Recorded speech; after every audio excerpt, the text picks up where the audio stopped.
bonjour. Voilà. Alors, on reprend nos esprits, ça c'est pour moi, par rapport à ce qu'il y avait avant. Et aujourd'hui, on va en Haïti. Oui, tout à fait. Mais là, on va vraiment en Haïti, parce que moi, j'aurais tendance à dire on va en Haïti, on peut se dire on reste à Montréal, parce qu'on est en Haïti aussi. Ici, on a Haïti à Montréal. Grosse communauté haïtienne à Montréal, tout à fait. Tout à fait. Pas seulement à Montréal, au Québec, au Canada. Au Québec, voilà, c'est ça. Mais non, là, on va carrément de l'autre côté, où il y a une actualité qui t'a interpellé. Oui. Pas facilement sans rentrer dans les détails tout de suite, de manière dramatique, surprise, choquée, c'est quoi le mot? Déjà, ça m'a difficilement interloqué parce que, comme tu l'as vu, Cyril, difficile d'avoir des informations dans les médias. Médias mainstream, médias internationaux, nos médias habituels, quoi. Difficile d'avoir de l'info. Donc, c'est quand toi, tu vas chercher les sujets, justement, tu nous amènes là où on nous tâche des choses. Oui, mais parfois on a trop d'informations, parfois on a de la mauvaise information. Là, on est dans un cas où il y a très peu d'informations. Okay. Et en fait, le sujet est arrivé dans mon cercle on va dire, d'actualité, parce que j'ai des personnes dans mes contacts qui sont là-bas, qui sont en train de travailler en Haïti, et donc qui qui travaillent à couvrir un peu et participent en fait à ce qui se passe en Haïti. Sinon, ok. Et pourtant, ce qui se passe en Haïti est énorme. C'est énorme ce qui se passe actuellement au niveau socio-économique, politique, manifestation, et personne n'en parle. Donc comme à Néo-Québec, on aime bien parler de ce que personne ne parle, je ne pouvais qu'aborder le sujet ce jeudi avec le fameux Petro-Caribé Challenge. Petro-Caribé Challenge. Est-ce que tu en as entendu parler? Est-ce que tu vois ce que c'est? Parce que tu m'en as parlé. J'avoue que j'ai pas tellement été... je savais qu'il y avait des manifestations ces derniers temps. Oui. Je vais l'avouer, je ne m'y suis pas intéressé particulièrement. J'avais la tête plongée ailleurs. Mais je savais qu'il y avait des manifestations. Je sais qu'on a des amis ici à Montréal qui suivent. Oui. Certains m'ont envoyé des petits warnings pour dire, tout à fait. Regarde, il y a ça. Mais je n'étais pas véritablement rentré. Mais ça concernait des jeunes. Oui. Alors déjà, pourquoi je dis hashtag Petro-Caribé Challenge? Parce que c'est parti des réseaux sociaux. C'est un mouvement citoyen-citoyenne qui est parti majoritairement, comme tu le dis bien, des jeunes, majoritairement femmes, et aussi des réseaux sociaux. Alors, je vais vous réexpliquer tout le contexte parce que ça va vraiment être une chronique de qu'est-ce qui se passe en Haïti et qu'est-ce que c'est le Petro-Caribé Challenge et pourquoi on devrait en entendre parler absolument partout. Tout à fait. C'est parce que le Petro-Caribé Challenge, à la base, ça a été lancé par le cinéaste Gilbert Mirambeau, qui a fait un post sur Twitter où il apparaît les yeux bandés tenant une pancarte où est écrit, c'est en créole, mais je vais même pas me lancer pour pas écorcher les oreilles de nos auditeurs et auditrices qui maîtrisent le créole haïtien, mais où il demande hashtag où est passé l'argent Petro-Caribé. Et à partir de là, à partir de ce post, ça va lancer... l'image sur la page. Tout à fait, j'ai mis sur la page Facebook. Ça va lancer une énorme vague de revendications, tout d'abord sur les réseaux sociaux. Ça va être repris par pas mal d'artistes, notamment le rappeur Calib.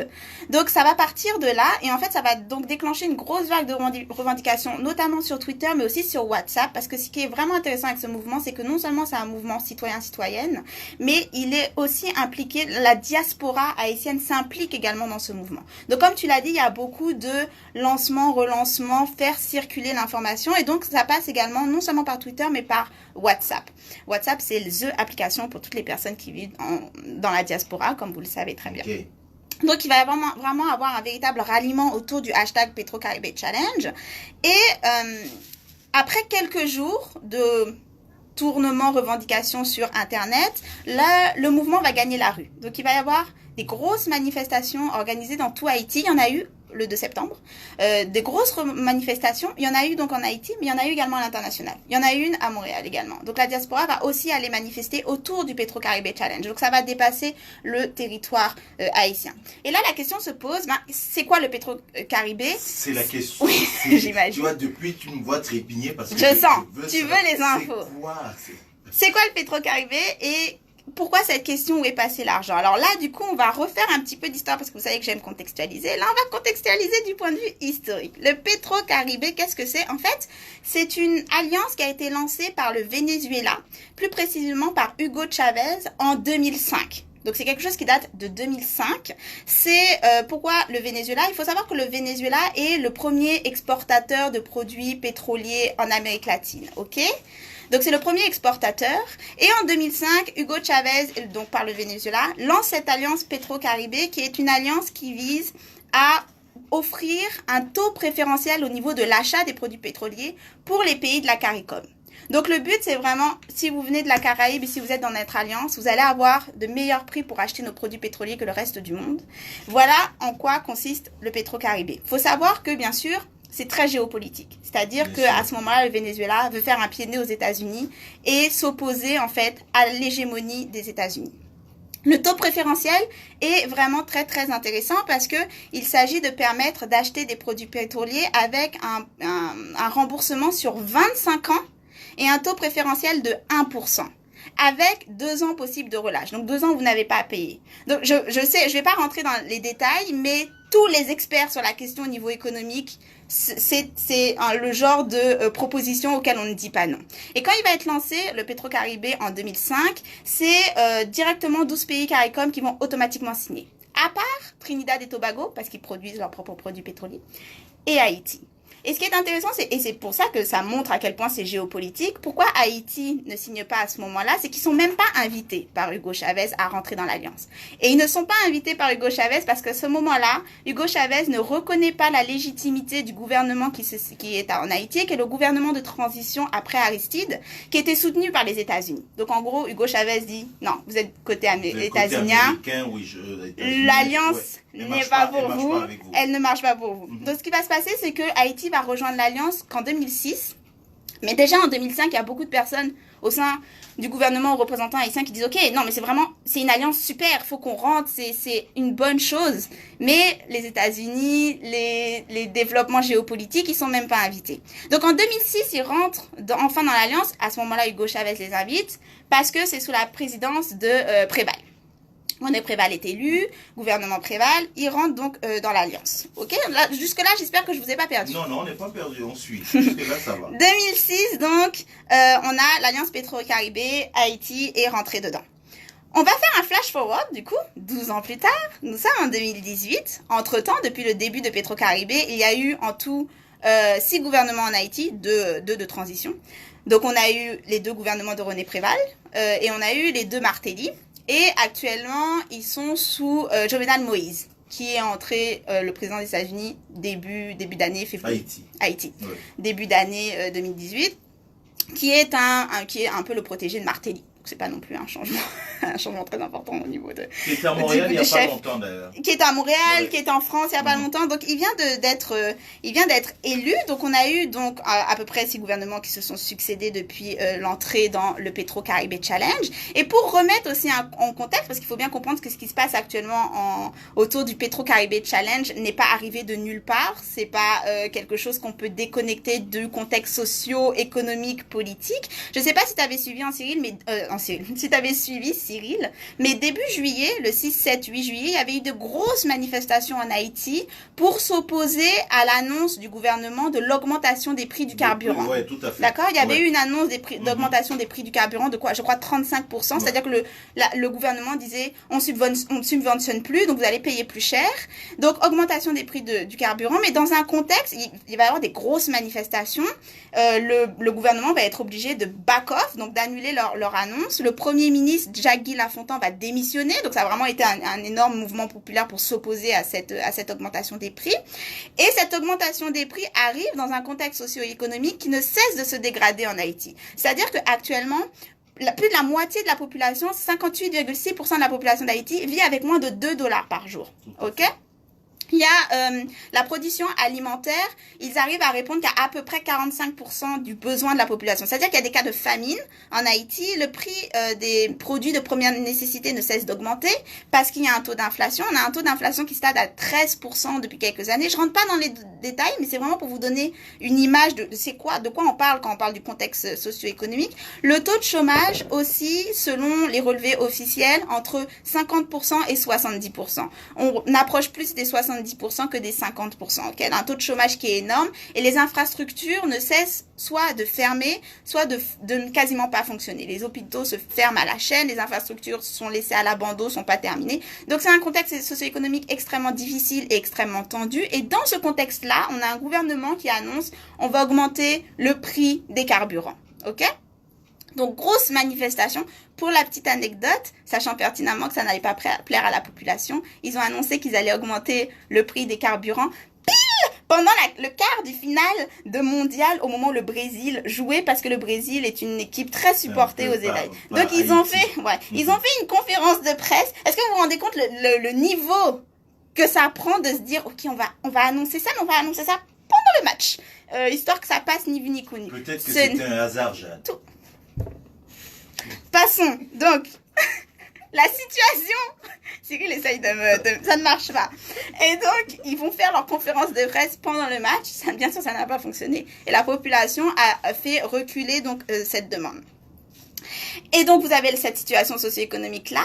Et pour revenir à Petro-Caribé, il faut savoir qu'en début d'année, il y a eu un rapport qui a été sénatorial, une commission du Sénat, qui a déposé un rapport de plus de 600 pages, spécifiquement sur le Petro-Caribé et l'argent, en disant...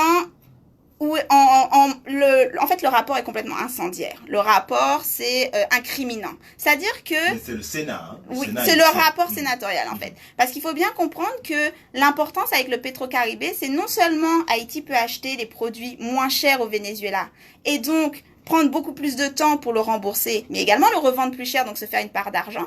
Et selon l'alliance mise en place avec le Venezuela, l'argent qui ressort du Petro-Caribé par les gouvernements doivent être réutilisés dans des projets sociaux. C'est bien spécifique. Donc ça veut dire des hôpitaux, des écoles, des routes. Donc cet argent-là doit tout de suite être réinjecté pour des projets sociaux. Ça, il faut bien le comprendre, d'accord?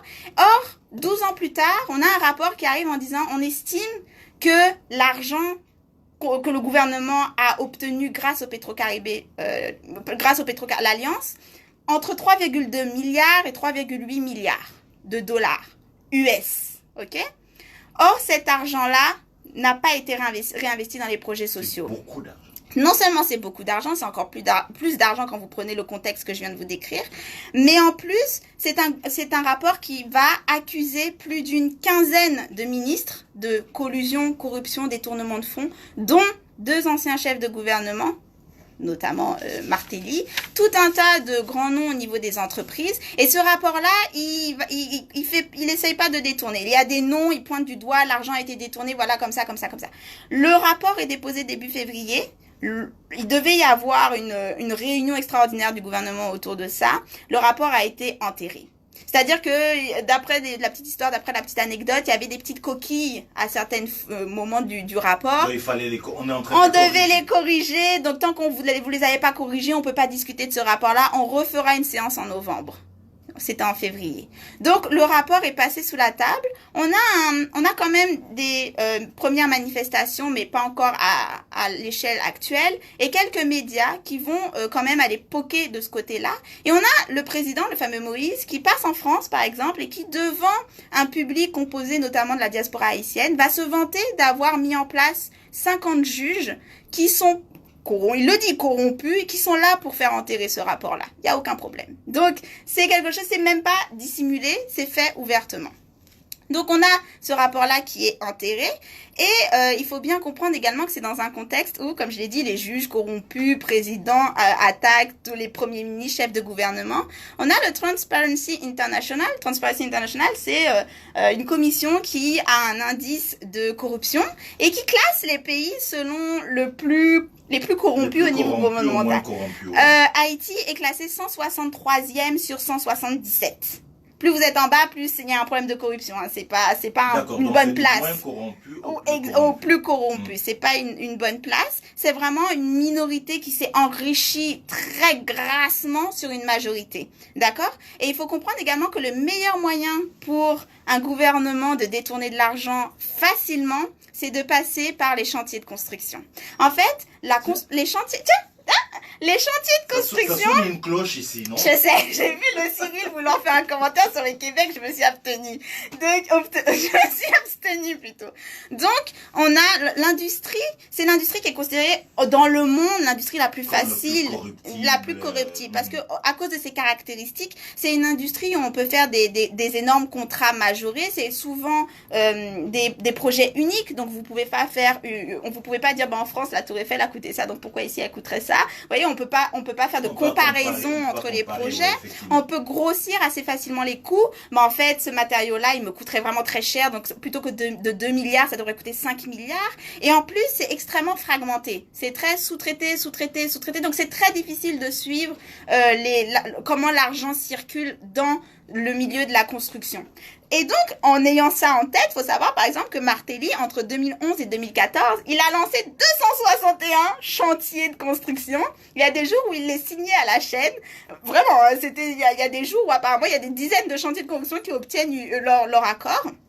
Avec, bien sûr, une opacité totale, c'est-à-dire pas d'appel d'offres, on ne sait pas à qui est confié le projet, on ne sait pas la faisabilité du projet, on ne sait pas quels sont les coûts véritables, et avec des projets qui, quand je dis qu'ils essayent même pas de donner le change, il y a des projets où c'est, par exemple, ils ont lancé la construction de 2 aéroports à moins de 10 km l'un de l'autre.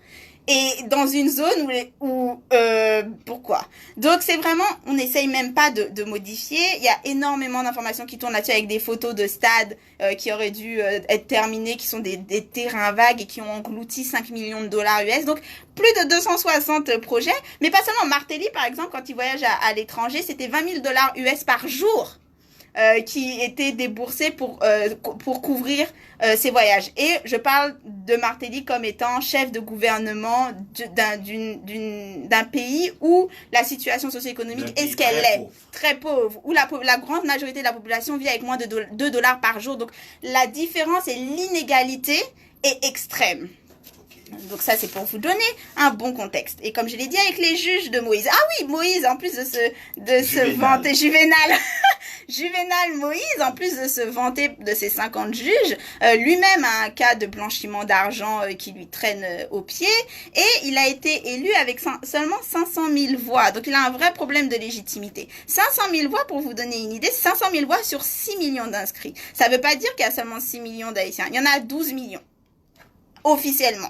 Parce que l'administration étant ce qu'elle est, j'ai une amie qui me disait qu'il y a des personnes qui vivent, naissent, meurent en Haïti, qui ne sont jamais répertoriées par l'administration. Donc si ça se trouve, il y en a plus. Mais en tout, il y a 12 millions d'Haïtiens. Et Juvénal Moïse, il a eu 500 000 voix. De plus. Non, il a juste eu 500 000 voix. 500 000 voix. Voilà, il a été élu par 500 000 voix. 500 000 voix, en Guadeloupe, on est 475 000, hein, c'est tout. Donc voilà, c'est tout. Donc, il faut bien comprendre que le Petro-Caribé Challenge, c'est littéralement un mouvement citoyen-citoyenne contre la corruption. Et contre la corruption à tous les niveaux gouvernementaux. Et voilà pourquoi c'est un mouvement qui part de la rue et de la base. Et c'est un mouvement qui actuellement, et qui a gagné la rue, mais qui est parti des réseaux sociaux, qui est attaqué par les politiques, forcément, parce qu'ils sont accusés d'être des représentants de l'opposition, parce que c'est un mouvement qui a réussi à avoir des t-shirts, à mettre en place une banderole, ce qui coûte cher. Donc, on a commencé à leur demander d'où venait l'argent, etc. Donc, on a essayé de les délégitimer là-dessus. C'est un mouvement citoyen où ils ont, pour obtenir les t-shirts et les banderoles, ils ont cotisé entre eux. Ils ne sont pas affiliés et ils refusent d'être affiliés parce que situation de corruption, connaissance de cause oblige.